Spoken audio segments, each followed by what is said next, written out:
Good day, everybody, and welcome to another edition of the Military and Foreign Affairs Network. I am your host, the voice of reason. Today, we are continuing our ongoing coverage of the civil war taking place inside of the former state of Ethiopia.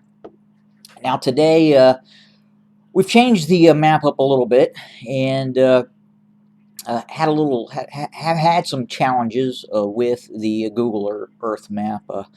Acting up, so this kind of eliminates that. Now, with that being said, you can't really see a lot of the borders that you would traditionally see on the Google Earth map, but I think a lot of the viewers who tune in kind of understand what the current borders look like in the ongoing conflict. So, first, we're going to start in the northwest, and we'll kind of go in a clockwise manner around to the south. So we are receiving reports that Tigray Defense Force units may have, okay, we can't confirm this as of yet, but we've heard of significant engagements taking place in and around Shiraro. Now, we had talked about the fact that this was fairly a flat area. I think this map does a reasonably good job at showing the topography of the area.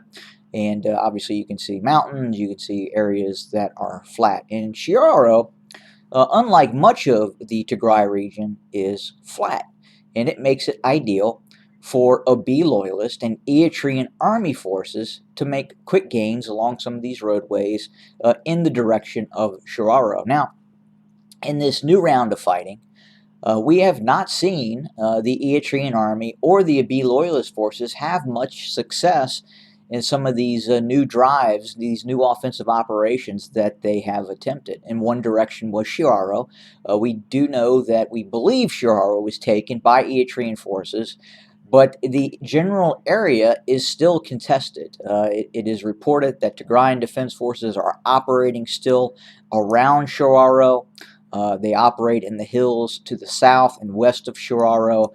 They continue to interdict and disrupt Eritrean supply convoys that come in to reinforce its forces as it moves in directions, ultimately, we believe, from Shiraro, quite possibly towards Shire, or facilitate ongoing operations towards Shire.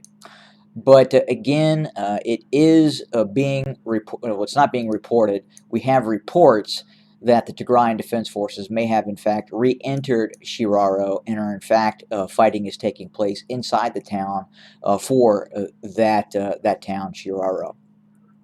In other news, we are also hearing reports that the Tigrayan Defense Forces have made some headway within the area near south of a DRK. So we know now that Tigrayan Defense Forces control a DRK in the south. Very, very hilly.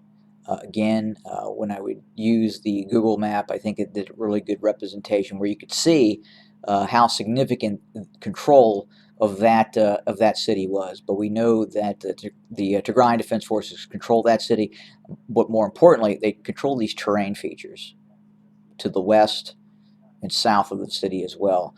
So if Abiy loyalist forces move back into a DRK, are able to use their advantage in heavy artillery and drone strikes, ultimately those forces end up becoming surrounded once they take or retake a DRK. And then what we're seeing right now is a continued movement of Tigrayan Defense Forces progressively south, quite possibly just outside of the town of Zarima, and that's located here.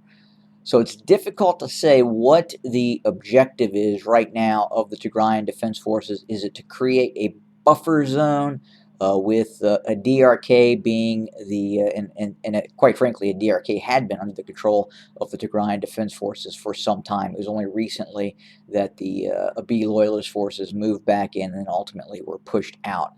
But ultimately, we could see at some point, depending on how successful the Tigrayan Defense Forces are in engaging Abiy loyalist forces and destroying those Abiy loyalist forces in the field, we could see a move further south towards Debark, and ultimately a move towards the capital of the Amhara region, Gondar, located here. And again, the B-30 highway would be a main route of advance for the Tigrayan Defense Forces further south towards Gondar. But we don't believe at this point that is going to be the objective right now of the Tigrayan Defense Forces. I think right now we are seeing a win, hold, and then win strategy by the Tigrayan Defense Forces. They have to be able to defeat the Eritrean army in the north, and right now they seem to be doing that. Again, the only area where we have seen Eritrean forces and B loyalist forces that are supporting them make any sort of a headway is near Shiaro. They have not been able to move south towards Shire and seize control of Shire. They are having problems near Rama, and then they are also having problems near Zalambasa as well, which is on the kind of north of Adigrat. This B-20 highway would probably be the quickest route as a bird flies towards Mekelle. But as you can see, the terrain is very indicative of the terrain that the Tigrayan Defense Forces prefer to fight in. And unlike the original late 2020 campaigns by the Eritrean Army to be loyalist, they are not making the kind of gains that were made in the earlier invasion of the Tigray region. Again, the Tigray region is fully mobilized. Instead of 9,000 personnel, we are seeing in excess of 200,000 personnel.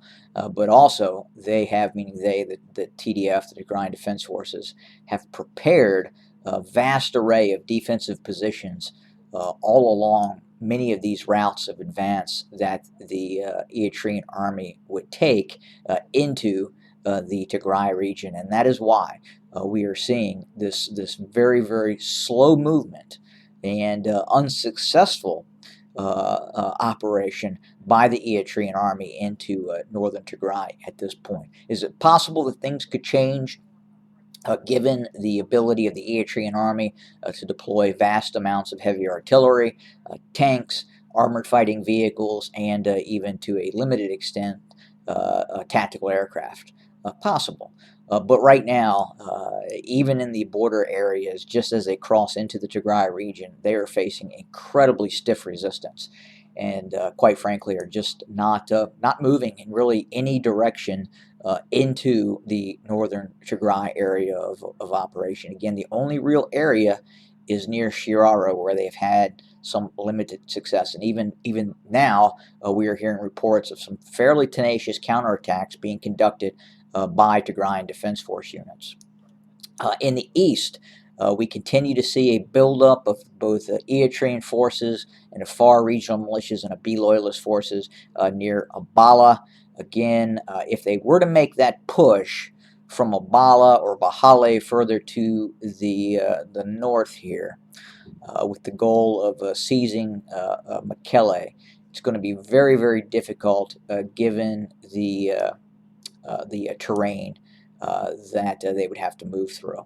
Again, very hilly, very mountainous, indicative of the terrain that the Tigrayan Defense Forces prefer to fight in. Furthermore, the logistic challenges. As you can see here, there's just one or two roads that feed into Eritrea, and it is a long process for the Eritrean military to provide logistical support to its forces in the Afar region. Now, granted, they could be receiving support from the ENDF or B loyalist forces, but even then, that capability is probably not to the extent that would require to maintain a large force in the field in the Afar region.